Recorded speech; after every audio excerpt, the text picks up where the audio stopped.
What's good, Faith Walkers? Welcome back to the God's Vibes podcast. We've got exciting happenings coming up here. First, this Tuesday, September 24th. I cannot believe we are already at the end of September. But this Tuesday, September 24th at 7 p.m. Central Time, we are having an evening of prophetic ministry. We've done this a couple of times, and it has been so powerful. If you've attended one of these, it is totally life-changing, and you can just come to receive. There's absolutely no pressure at all. The event is free so that you can learn about healthy prophetic culture. What we do, we actually train in the prophetic, and we've been doing this collectively. Myself and my co-lead Jesse, we've been doing this collectively for over 16 years. It's been quite a lot of time that we've been training in this. So we actually do prophetic training inside the Courage Co Training Hub, which you can get to at www.courageco.org. But we do these prophetic ministry nights, and we bring our prophetic folks that are in that training to these sessions, and they're able to prophesy as well. So come join us. It is a free evening of prophetic ministry. You'll see how you can connect more deeply with God through the prophetic. You can align and track with God. That's what the prophetic is designed to do. It's designed to help you hear from and be led by God in all you think, say, and do. And the prophetic is also about processing all of this supernatural information, this divine intel, if you will, because when you receive a prophetic word, you have to know what to do with that. There's actually a process that you steward. So there's a lot of teaching, a lot of training, but you can connect with like-minded individuals who share curiosity and passion for the prophetic. It does not matter what level you are. You are welcome to join us.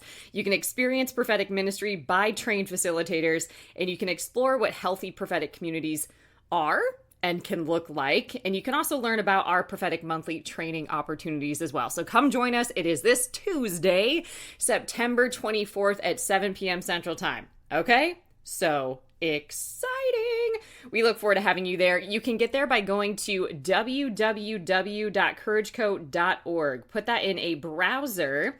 And then Courage Co is also an app, so you can download the app. I like working from the desktop when I'm doing trainings and different things, but you can also use the app for when you're on the go. So completely up to you, but in your browser, go to www.courageco.org and you will find it. Okay, the next exciting news, we are amped about this. We've been wanting to do this for a minute, and it is a set time, and we're making it happen. So we are doing a virtual retreat the very first weekend of October. It ends up being October 4th and October 5th. So we kick it off on a Friday night starting at 7 p.m. Central Time, and we go all day Saturday, 9 to 9. However, we do have big break chunks in the day as well.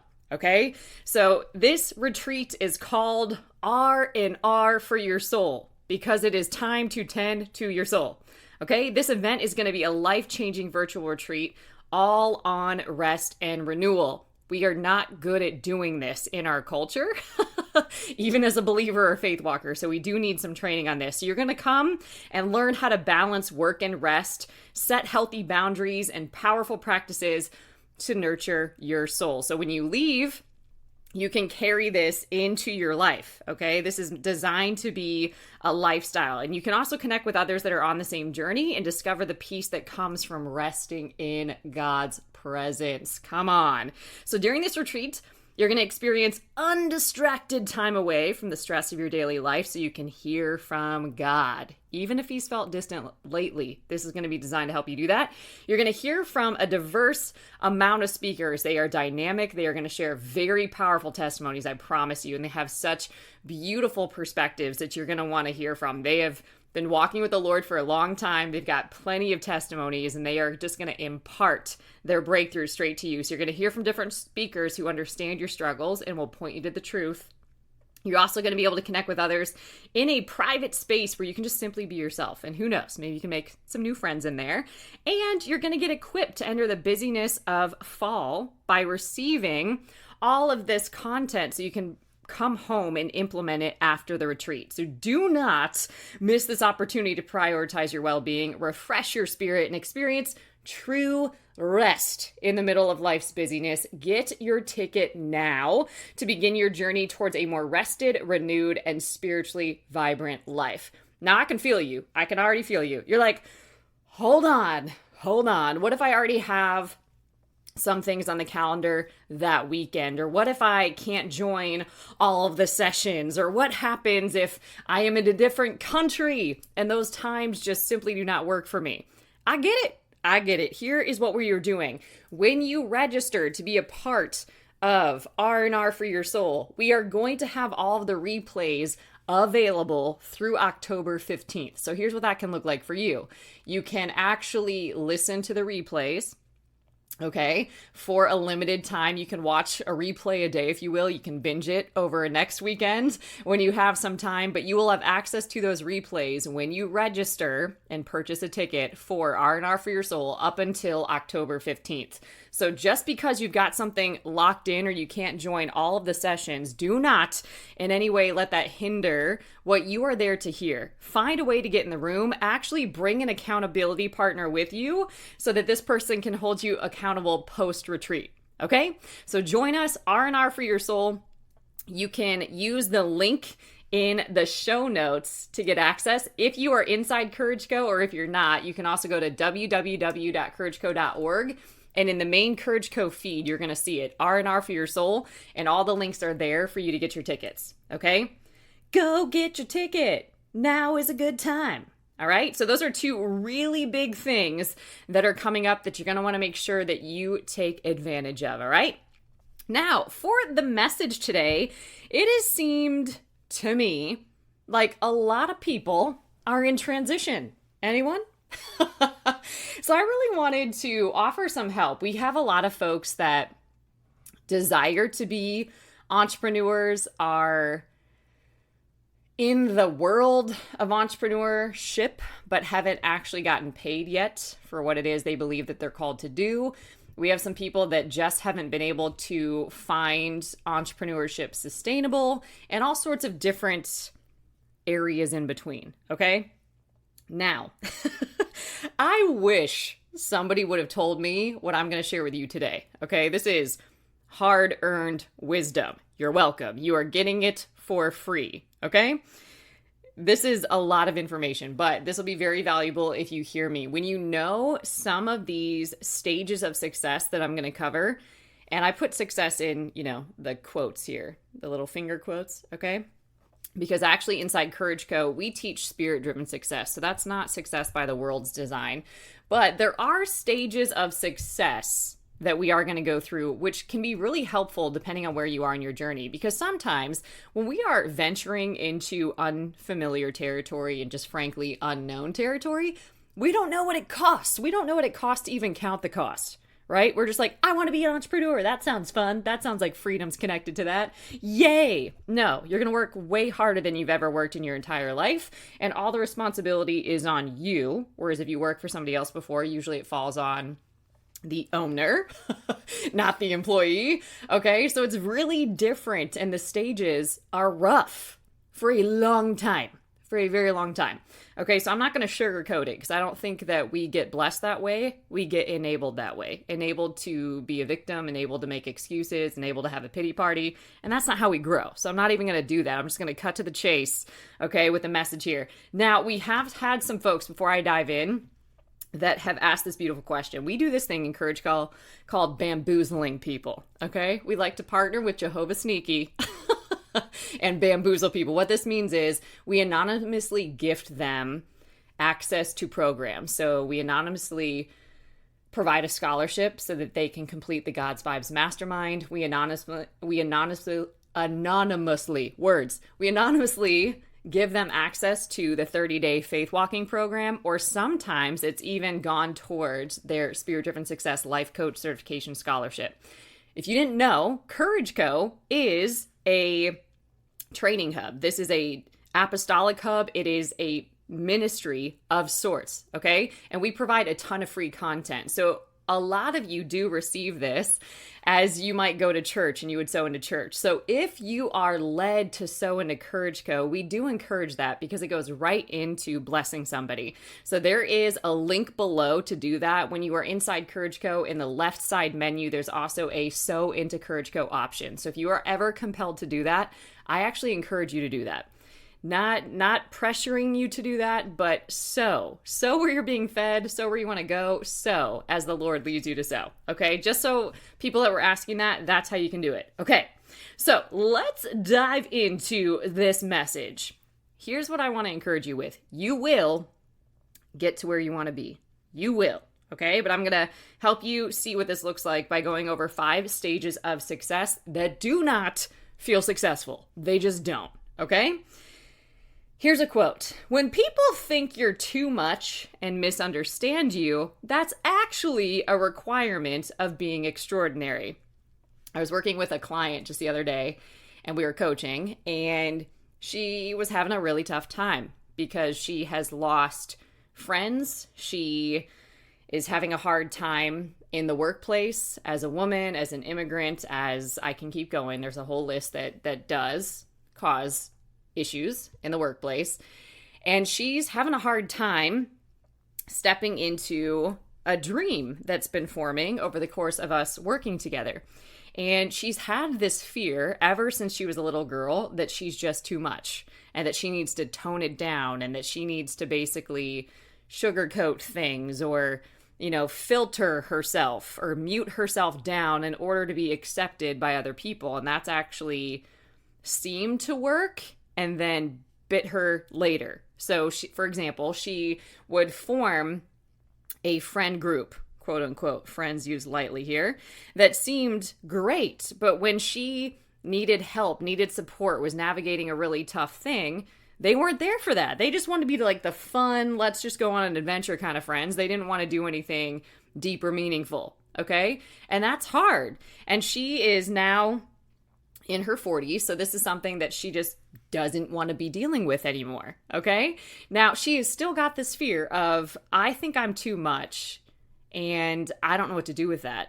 And she was asking me about that. And I said, well, actually, that's a requirement of being extraordinary. Anybody that's been extraordinary, anybody that's changed the world has been willingly to be fully who they are and express the fullness of who that is with the world, regardless of what people think or say, because they can't control that anyway.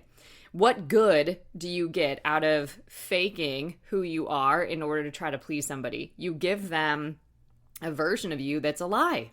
And then you live your whole life being versions of you that are lies. You just wear all these masks, but you're never authentically you. You're never actually stepping into who God formed, shaped, and anointed you to be. And that's actually where all your blessings are. God doesn't bless who you pretend to be. He blesses who he formed, shaped, and anointed you to be. So you do have to be a bit crazy. The Bible calls it being peculiar. You have to be willing to embrace being misunderstood, being seen as too much to other people as you go on your journey. So I just want to give you that little food for thought as we dive in here. But are you in unfamiliar territory? Just ask yourself that.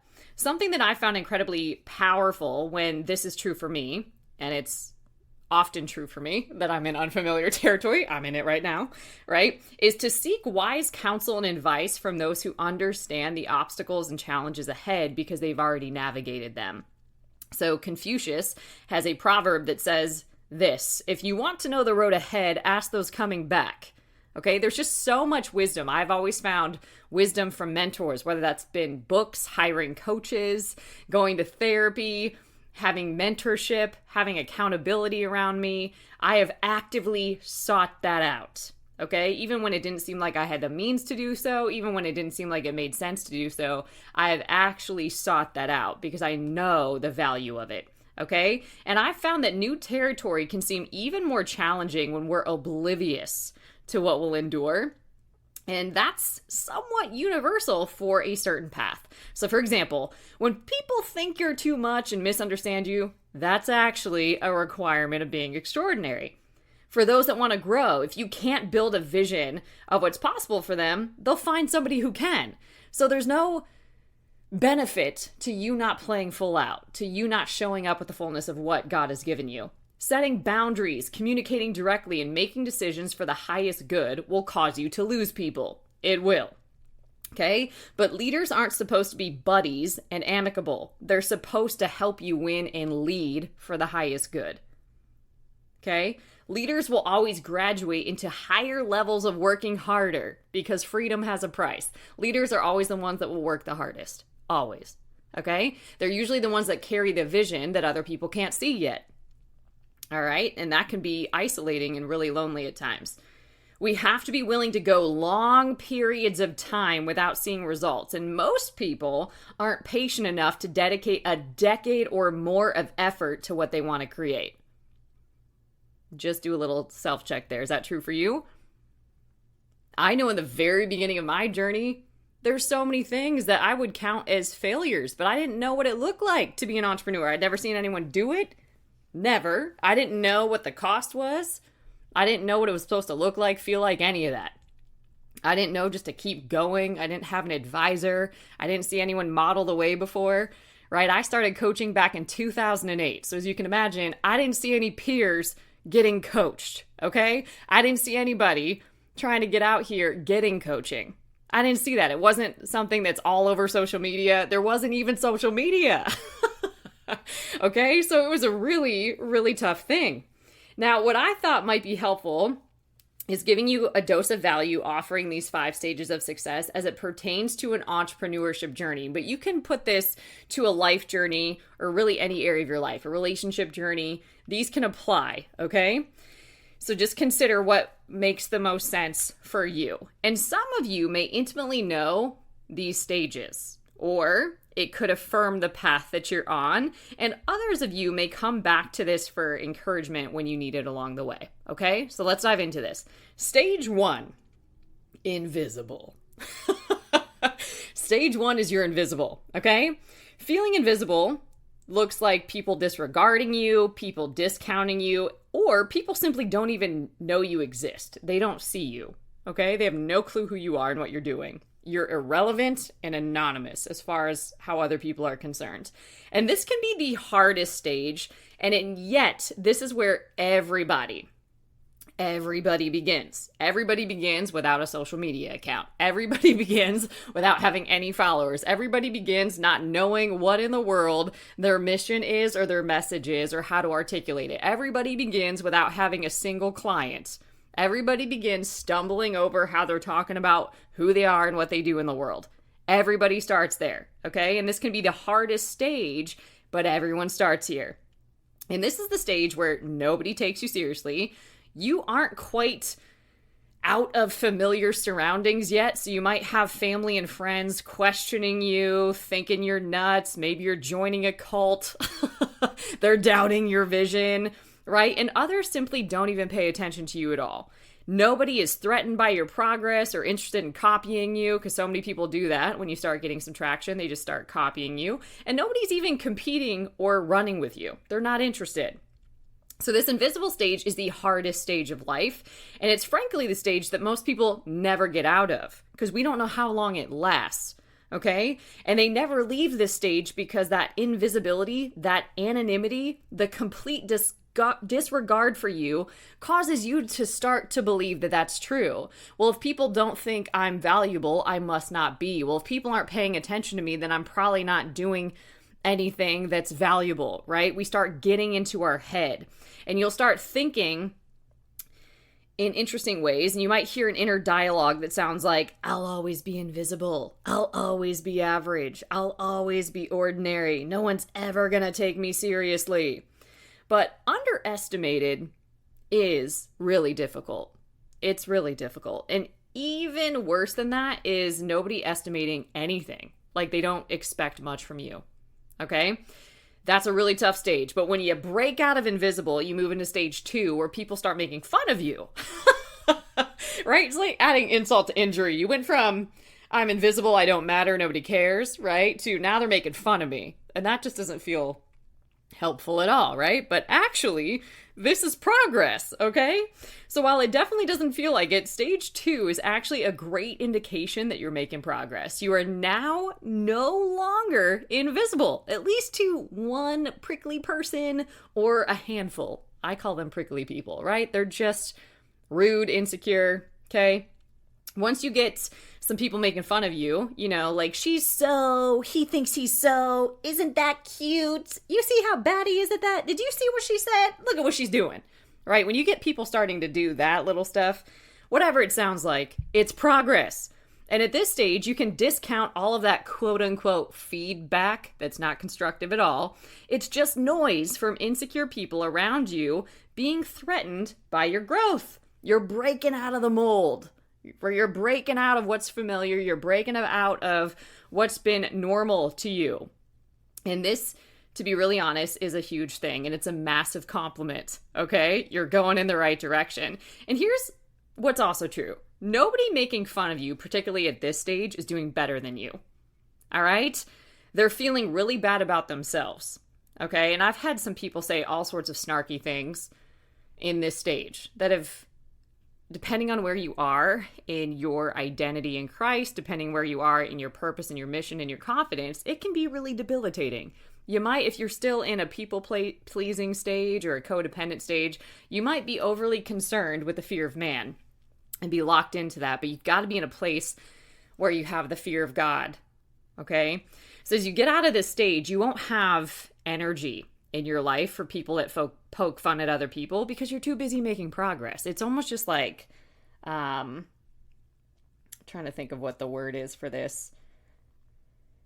But it's just nonsense is what it is. You see it for the pettiness that it is, and you don't have energy for it. Like, you get so good at selective listening, okay? And just focusing on what matters most to you. It's like a filter feeder, I think was the word I was going for it. Okay? But your progress is going to make people uncomfortable, and that's a good thing. You had to work hard to get out of the invisible stage, and now you're starting to get something going, even if there's no money or external results yet. Before you get results, you will be made fun of. Okay? You cannot avoid this. You will be made fun of. And it can feel like a double whammy because you might not even see results yet. There's no external proof of success, but this stage always indicates that you're on the right track. Just keep going. And it's going to take some fortitude and a heck of a lot of courage to keep going. Enter Courage Co. All right, stage 3.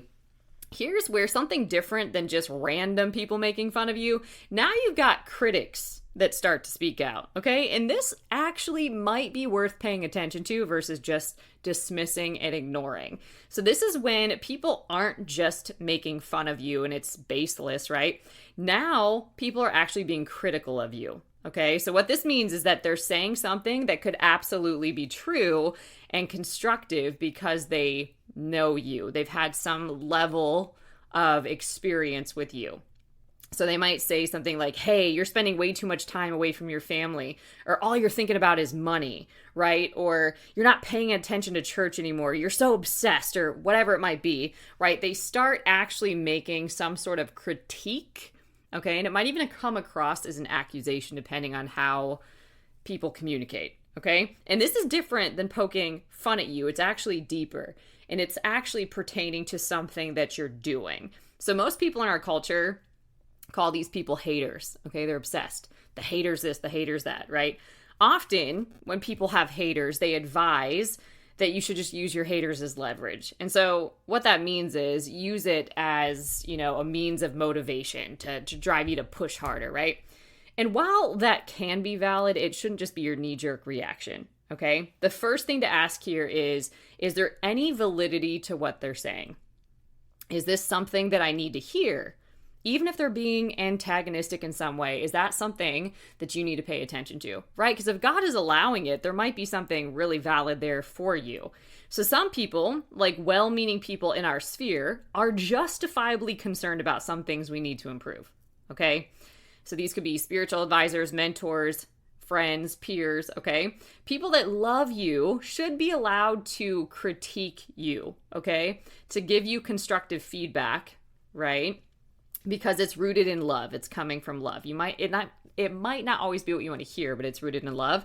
And they should not be automatically dropped into the category of a hater, okay?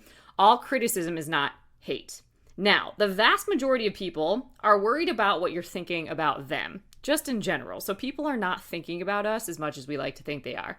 They're thinking about themselves. They're not thinking about you. So keep that in mind when you are weighing criticism as well.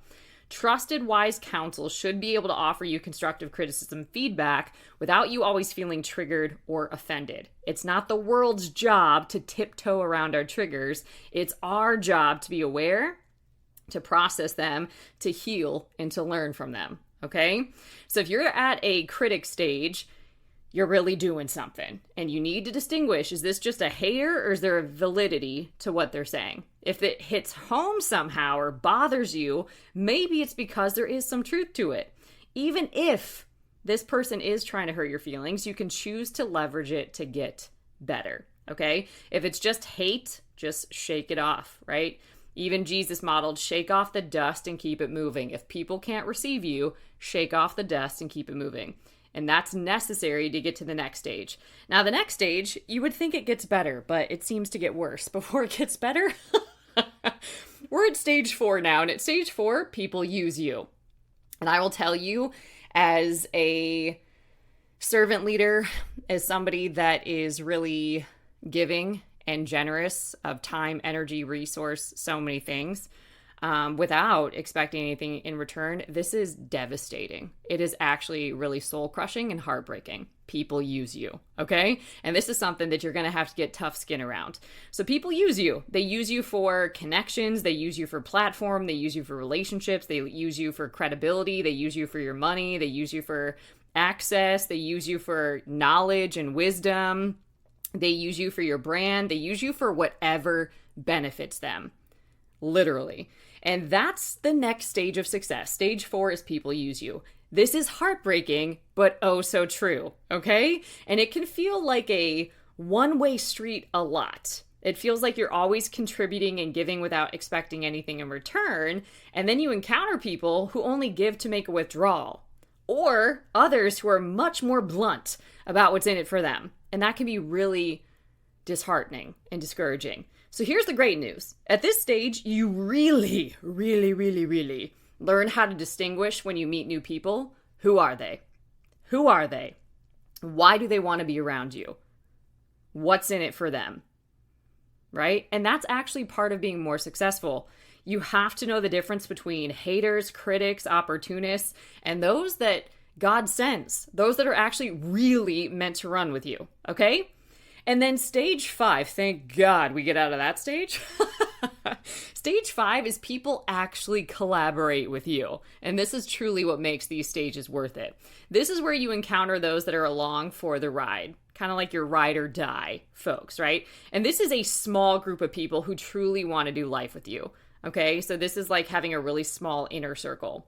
These are divine connections. They want to ride with you, help you, build with you. They're there to give to you. They are there for you, for real, for real. And they, if it's part of a business or entrepreneurship, they are connected to the vision as much as you are, okay? And they're the ones that support your journey and remind you that it's worth it.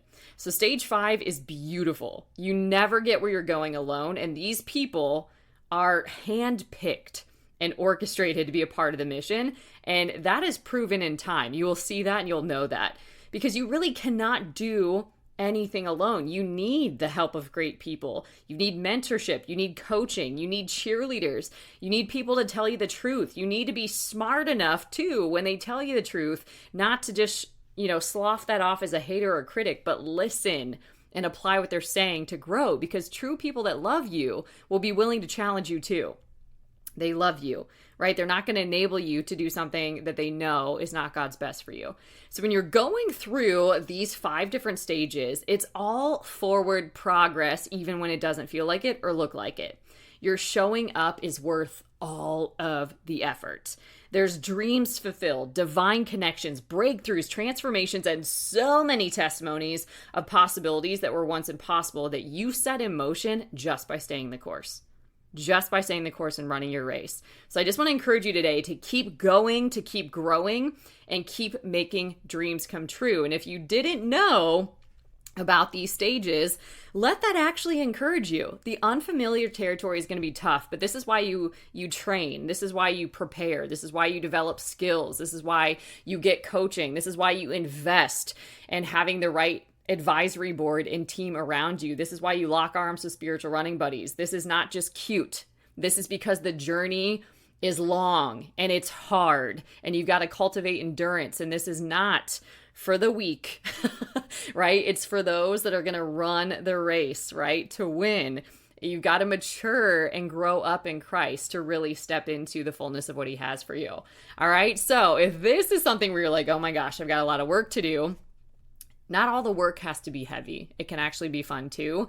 And that's part of what we do in Courage Go. I personally believe that when you are childlike, when you are joyful, you can receive and learn so much more and carry it so much further. And we teach the kingdom, which is righteousness, peace, and joy in the Holy Spirit. And we teach spirit-driven success. This is not living my best life. This is not just like hashtag Miss Independent. None of that. This is dependency on God. This is not self-help. So if any of that would be helpful in your journey, if you've really struggled trying to make your own way, leaning on your own understanding, living in the world of the realm of emotions, caring too much about the opinions of man and need to break some of that off of you, come join us in Courage Co. Come join us. We got plenty of free resources in there and all sorts of different paid programming to really accelerate your journey. So you can come join us. It's www.courageco.org. All right, everybody. I hope this message blessed you. And until next time, stay blessed.